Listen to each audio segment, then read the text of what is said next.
건강 이슈 살펴보는 시간 메디인입니다. 쿠키뉴스 유수인 기자 나와 있습니다. 안녕하세요. 안녕하세요. 자, 오늘 어떤 내용 준비되어 있습니까? 최근 실용성과 재미를 동시에 추구하는 그런 소비자들을 위한 컨슈머 마케팅이 인기입니다. 하지만 우유를 연상시키는 바디워시나 매직 모양의 음료 등 오인 가능성 높은 컨슈머 마케팅이 도를 넘었다는 지적이 계속되고 있는데요. 오늘은 이런 컨슈머 마케팅이 무엇인지 또 어떤 문제가 있는지 자세히 알려드리겠습니다. 네.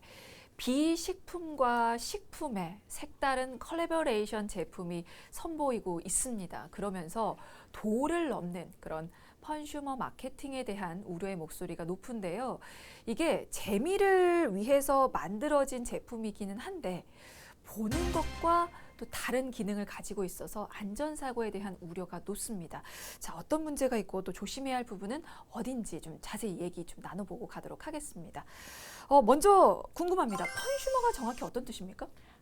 컨슈머는 즐거움을 뜻하는 펀과 소비자를 뜻하는 컨슈머가 이제 합쳐져서 만들어졌는데요. 물건을 살 때 그냥 사는 게 아니라 재미를 추구하는 소비자라는 뜻의 신조어입니다. 재미를 추구하는 마케팅의 일환이기도 한데요.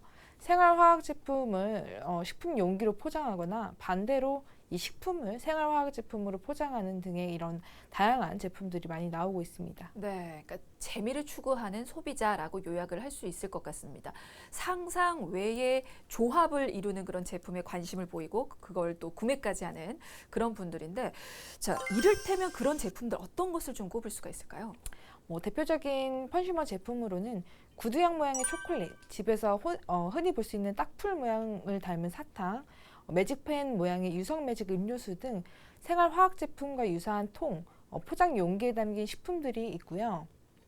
반대로 아이스크림 모양의 치약, 우유와 유사한 모양으로 제작된 바디워시 등 생활화학 제품들을 식품 용기와 흡사하게 만든 제품들이 있습니다. 이들 제품들의 공통점은 우리 모두에게 익숙한 상표들이라는 점입니다. 네, 이게 SNS를 중심으로 그렇게 인기가 많다고 합니다. 없어서 못 산다고 하던데요? 예, 그렇습니다. 그 SNS를 중심으로 제품 구매 인증이 올라오고 있고, 컨슈머 관련 제품이 편의점 매출 증가에 영향을 줬다는 그런 통계도 있습니다.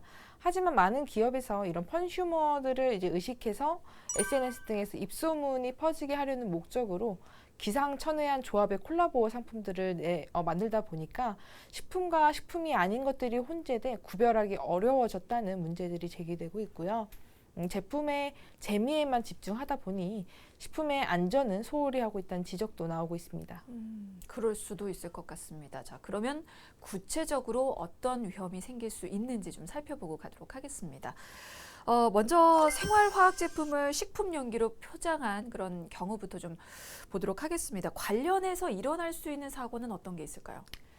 실제 제품과 거의 차이가 없는 형태로 출시되다 보니까 인지 능력이 좀 떨어지는 어린아이나 노약자의 경우 식품과 생활용품을 혼돈해서 이를 섭취할 가능성이 존재한다는 지적이 잇따르고 있습니다. 관련 제품에 그 경고 문구가 따로 있지 않습니까? 그러니까 예를 들면 우유 모양의 바디워시에 화장품류 이렇게 표기가 되어 있어야 하는 거잖아요.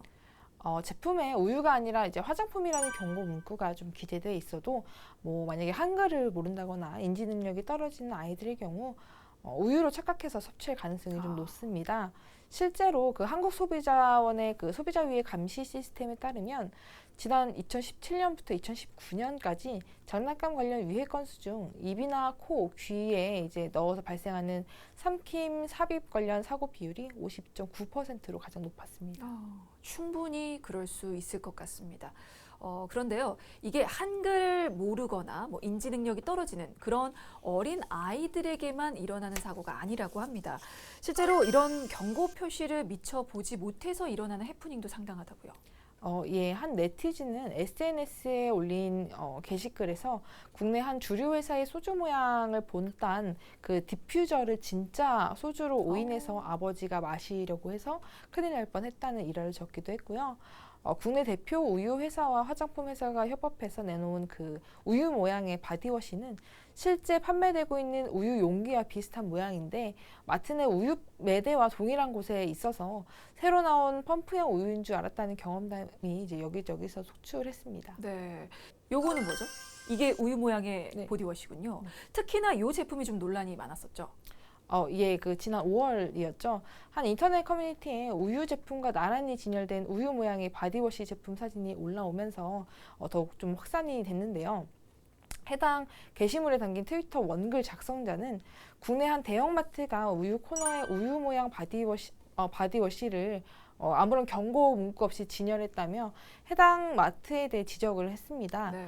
이후 게시글에는 뭐 우유 코너에 저런 디자인으로 놓여 있으면 성인이라도 연유로 착각하고 짜 먹을 듯, 아니면 뭐 농약이나 락스 마시고 응급실 오는 사람들도 다 저런 용기 혼돈 때문에 사고가 나는 것인데 등의 댓글이 달리는 등 우려의 목소리가 나오기도 했습니다. 네. 근데 너무 똑같이 만들어서 그런 우려의 목소리가 나올 법도 한 것이요. 펌핑하는 거기만 바꿨다고 생각을 할 수도 있거든요. 그래서 안전에 대한 우려가 지금 목소리가 높은 건데 이에 대한 마트 쪽 입장은 어떻습니까? 이에 이제 제품 유통을 담당한 대형마트 측은 우유 진열대에 있던 해당 제품의 위치를 이동하고 섭취를 경고하는 문구 스티커를 추가했다는 입장을 내놨습니다. 뭐 이런 입장에도 점점 사안이 커지면서 제품 판매를 중단해야 한다는 목소리가 좀 제기되기도 했습니다.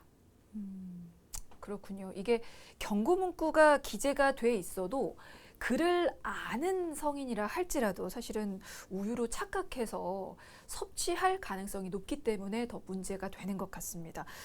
이렇게 화장품류를 실수로 섭취했을 때는 사실 어떤 위험이 있는지도 좀 알려드려야 될 것 같아요. 화장품은 인체를 청결하게 하고 용모를 미화시키거나 피부 또는 모발의 건강을 유지 또는 증진하기 위해 인체 외부에 사용하는 제품입니다. 그렇기 때문에 그 화장품을 섭취하면 구토나 복통 등이 일어날 수 있고요. 심할 경우에는 신체 장애가 발생할 우려가 있으므로 실수로 섭취하지 않도록 유의해야 합니다. 특히 영유아와 어린이들에게서 삼킴 사고가 발생할 우려가 크기 때문에 화장품을 보관할 때는 반드시 영유아와 어린이 손에 닿지 않는 곳에 보관해야 합니다. 네. 자, 이렇게 식품을 모방한 어떤 형태를 마케팅한 그런 사례와 그리고 이로 인한 안전사고의 위험성이 언론이라든지 SNS를 통해서 지적이 됐습니다. 그러면서 소비자들 우려 또한 커지는 상황인데요. 이와 관련한 법안이 최근 발의가 됐다고 합니다. 어떤 내용입니까? 지난 5월 김민석 국회 보건복지위원장은 식품으로 오인 가능한 화장품에 대해 이제 판매 제한 등 그런 관리를 강화하는 그런 내용을 담은 화장품법 개정안을 대표 발의했습니다. 개정안에 따르면 식품의 형태, 뭐 냄새, 색깔 등을 모방한 형태의 그런 화장품을 판매하거나 판매할 목적으로 제조, 수입, 보관 또는 진열하는 행위가 금지되며 이를 위반한 자는 3년 이하의 징역 또는 3천만 원 이하의 벌금에 처해지게 됩니다. 뭐 이런 것까지 막아라고 생각을 하는 분도 계실 수도 있을 것 같은데요. 자, 이런 식품 모방 제품에 대한 금지법은 이미 다른 여러 나라에서도 지금 시행되고 있는 것으로 알고 있어요. 예, 식품 모방 제품은 특히 영유아, 어린이에게 혼동을 유발해서 삼킴 등 안전사고가 발생할 우려가 높은 만큼 이미 EU, 영국 등은 화장품을 포함한 식품 모방 소비재의 마케팅 그리고 수출입을 엄격히 금지하고 있습니다. 네, 자 이렇게 화장품법 개정안이 현재 진행 중인 가운데 식약처에서 또 이와 관련한 대응 방안을 마련 중이라고요. 예, 식품의약품안전처는 화장품을 컵케이크, 도넛, 우유 등 식품과 유사한 형태로 제조 판매하는 제품의 안전 우려가 늘어남에 따라 현재 진행 중인 화장품법 개정 전이라도 화장품 업계의 준수를 요청하고 소비자들의 주의가 필요하다는 것을 좀 안내한다고 지난 6월 밝혔습니다. 그럼 식약처에서는 화장품 업계에 어떤 요청을 하는 상태입니까? 예, 식약처는 그 지난 3월과 4월 소비자 단체, 산업계, 관련 협회 등과 전문가 회의를 실시해서 관리 필요성을 논의한 바 있고요. 6월 초에는 관련 업계에 법 개정 이전 전이라도 식품 모방 화장품을 제조 판매하지 않을 것을 요청했습니다. 식약처는 앞으로도 화장품의 올바른 사용 정보를 지속적으로 제공하고 한국 소비자단체 협의회 등 그런 소비자단체와 협력해서 소비자가 화장품을 안전하게 사용할 수 있는 환경을 조성하도록 이렇게 최선을 좀 다하겠다고 전했습니다. 이런 화장품류뿐만이 아니고요. 코로나19가 장기화되면서 요즘에 정말 많이 쓰고 있는 손 소독제에 대한 문제점도 제기가 되고 있는데요. 지금 손 소독제는 어떤 식품으로 많이들 오인을 하고 있습니까? 현재 시중에는 비닐 파우치에 담긴 젤리나 음료 제품과 유사한 형태의 손 소독제 제품이 판매되고 있는데요. 어린이나 지적 장애인 등이 식품으로 착각해서 섭취할 수 있다는 지적이 제기되어 왔습니다. 지난해 한국소비자원의 소비자 위해 감시 시스템에 신고된 사례 가운데 외용 소독제를 삼켜서 소화계통에 문제가 있었다는 피해 사례가 총 11건에 달합니다. 네, 요거는 정말 가방에 쏙 넣어놓고 다닐 수가 있는데 처음 본 사람은 정말 오인해서 마실 수도 있기 때문에 정말 좀 위험하지 않나라는 생각은 듭니다. 식약처에서는 지금 어떻게 대응을 하기로 했습니까? 식약처는 오는 8월 1일부터 손 소독제를 포함한 의약외품 외용 소독제 제품에 음료나 젤리를 담는 마개가 달린 200ml 이하의 소용량 파우치 용기 포장 사용을 금지키로 했습니다. 다만 이 제품 포장을 바꾸는 데 걸리는 기간 등을 고려해서 7월 말까지 약 2개월간 그 계도 기간을 운영하기로 했고요. 업체가 자율적으로 시정하고 개선할 기회를 주겠다는 이제 그런 차원에서 이렇게 하겠다고 했고요. 하지만 그 계도 기간 후에는 해당 용기 포장의 제품을 제조 수입하는 경우 약사법에 따라서 고발 등 엄중히 조치할 예정이라고 합니다. 네, 근데 이게 음료 형태의 포장만 개선돼야 될 게 아니고요. 어떤 표시 사항이라든지 또 어린이들을 현혹시킬 수 있는 그런 캐릭터를 사용하는 것도 좀 제재돼야 되지 않을까 싶어요. 예. 그래서 이 식약처는 외용 소독제 용기 포장의 표시 사항에 대해서도 제도 개선을 추진하고 관리를 강화할 계획인데요. 특히 어린이들이 식품으로 알고 먹는 안전사고를 예방하기 위해서 외용 소독제의 식품 관련 도안이나 만화 캐릭터 사용 표시를 제한키로 했습니다. 또 이제 그 복용 금지 등 주의 문구를 추가로 기재하도록 하는 등 관련 고시 개정을 좀 추진한다는 방침입니다. 네. 자, 잠깐 손 소독제 이야기가 나온 김에 관련해서 몇 가지 좀 보고 가겠습니다. 손 소독제로 인한 사고 어떤 것들이 더 있을까요? 손 소독제는 물을 사용하기 어려운 환경에서 간편하게 청결을 유지할 수 있어 감염병 예방을 위한 필수품으로 자리 잡았는데 사용 중 눈에 튀는 등의 그런 안전사고가 발생하는 것으로 나타나서 소비자들의 각별한 주의가 필요합니다. 지난해 소비자 위해 감시 시스템에 접수된 손 소독제 관련 위해 사례는 총 69건으로 4건이었던 2019년에 비해서 큰 폭으로 증가했습니다. 또 위해 부위를 확인할 수 있는 55건을 분석한 결과 40건이 그 안구에 발생한 안전사고였고 이어 손소독제를 삼켜 신체 내부 소화계통에 위해가 발생한 사례가 11건이었습니다. 이런 손 소독제로 인한 안전사고가 아이들에게 특히나 좀 많이 발생한다고요? 예, 그 손소독제로 인한 안구 안전사고 40건 중 24건은 만 14세 이하 어린이에서 발생했는데요. 엘리베이터 내에 설치된 손소독제를 사용하다가 이제 눈에 튀거나 손에 손소독제를 묻히고 장난을 치다 눈을 비벼서 손상을 입은 사례 등이 있었습니다.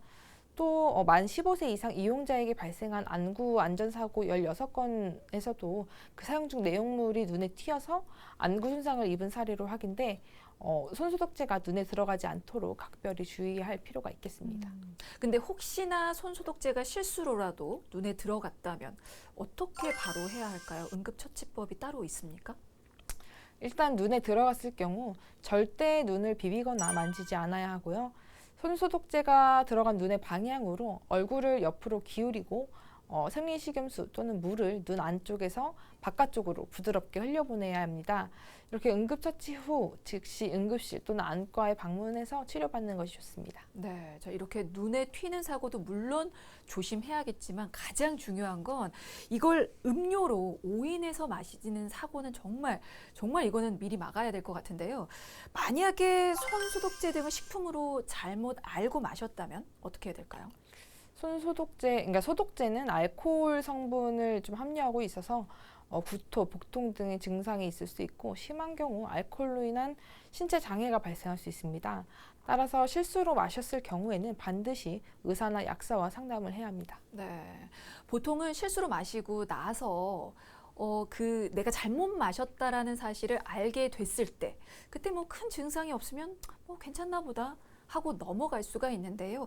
만약에 이렇다 할 증상이 없다고 하더라도 전문의, 뭐 의사나 약사에게 이대로 괜찮을지 한번 상의는 받아보시는 게 좋을 것 같습니다.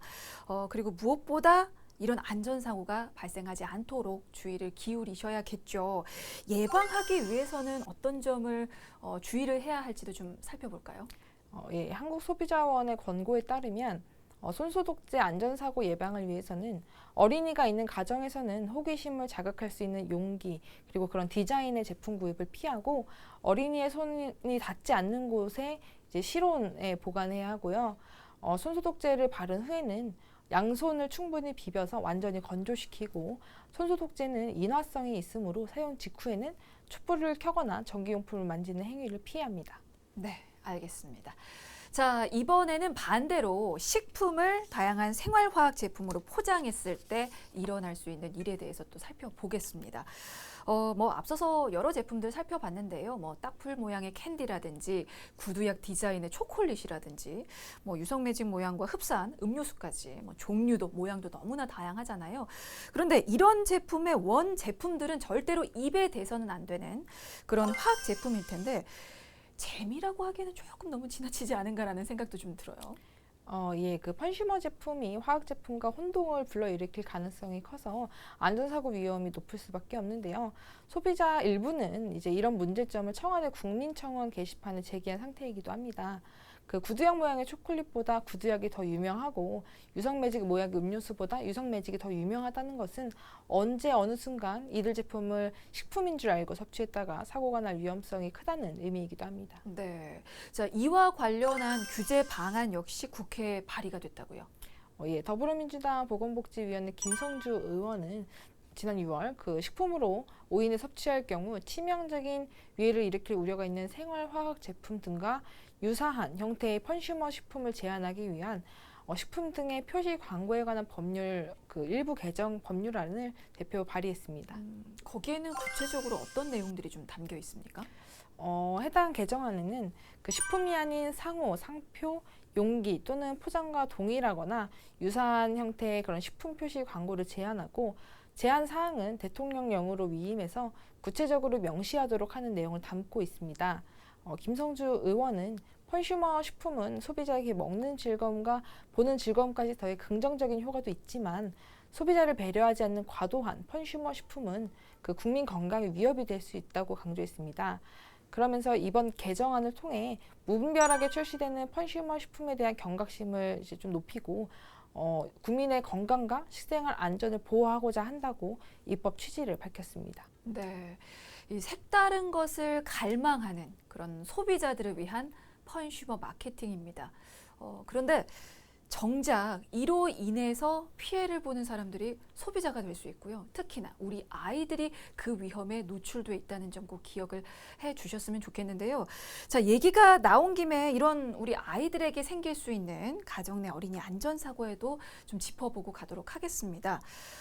요즘에 코로나19가 장기화됨에 따라서 어린이 안전사고 또한 많이 늘어났다고 하더라고요. 어떤 것들이 좀 있습니까?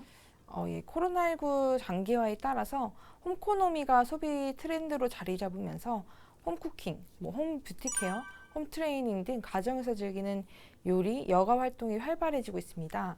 홈코노미는 집과 경제 활동을 합성한 신조어로 집에서 이루어지는 여가, 레저 활동 등 간접 경제 활동을 통칭하는 말입니다.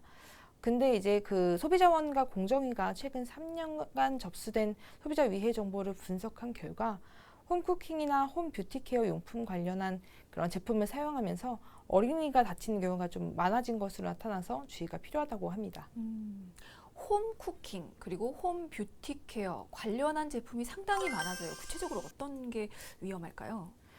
소비자 위해 감시 시스템에 접수된 홈코노미 관련 어린이 안전사고 세부 제품군으로는 전기밥솥, 정수기, 인덕션 등의 홈쿠킹 제품 관련 위해 정보가 702건, 고데기, 면봉, 네일 장식 등의 그런 홈 뷰티 케어 용품이 이제 387건, 실내 사이클, 덤벨 등의 홈 트레이닝 제품이 189건이었습니다. 네, 앞서 살펴봤던 그런 컨슈머 제품의 경우처럼 아이들은 사실은 사용법 확인이 쉽지가 않고 그리고 어른에 비해서 사용을 하는 것 그 방법 자체도 좀 많이 서툴다 보니까 이런 안전사고가 좀 많았던 것 같습니다.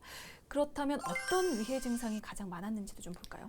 홈 쿠킹 제품 관련 위해 증상으로는 액체나 증기, 열에 의한 화상이 646건으로 나타났고요.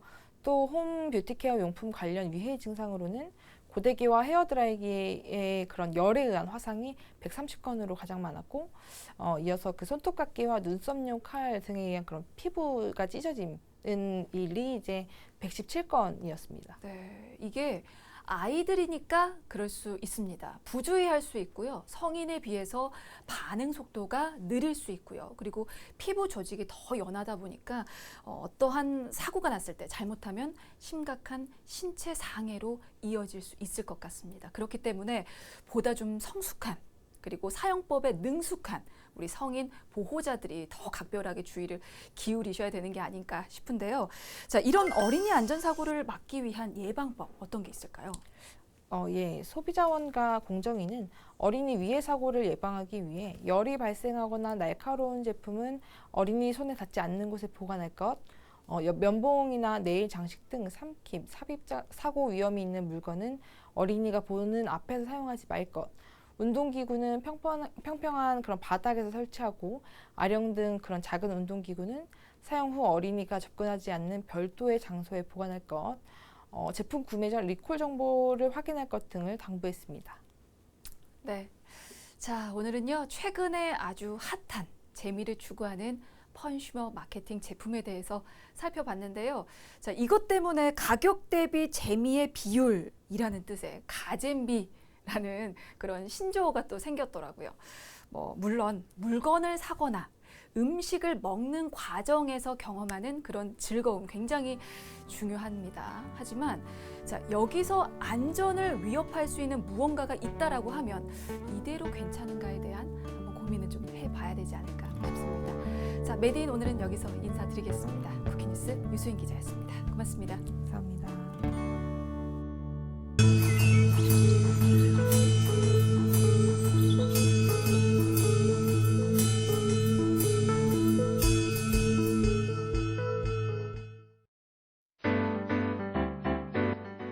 여름철 유행성 눈병주의보.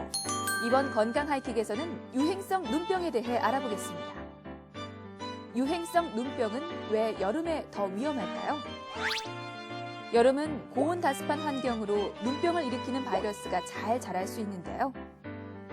특히 사람이 많이 모이는 수영장과 바닥 분수에서 바이러스나 세균이 검출돼 쉽게 전염될 수 있습니다.